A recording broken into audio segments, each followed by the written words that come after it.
I am the Tofu Golem. Please enjoy the video.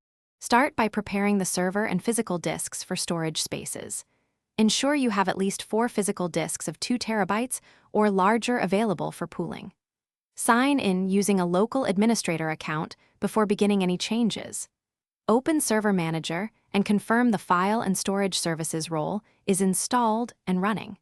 Disable any disk partitions or volumes on the candidate disks using Disk Management. Verify each disk shows can pool equals true in PowerShell with Get Physical Disk. Next, create the storage pool that will hold virtual disks and resiliency. In PowerShell, run Get Physical Disk can pool and confirm the list of candidate disks.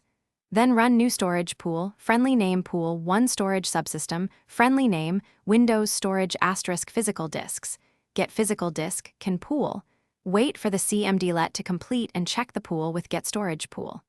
Alternatively, use Server Manager. Navigate to File and Storage Services, select Storage Pools, and follow the Create Storage Pool wizard to include the same disks.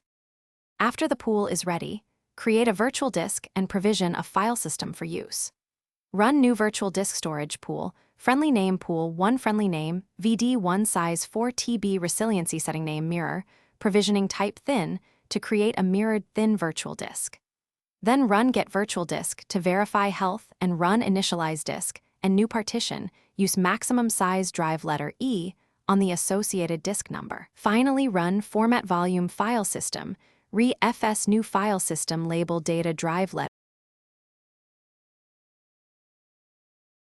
Thanks for watching. Consider subscribing if we helped you today.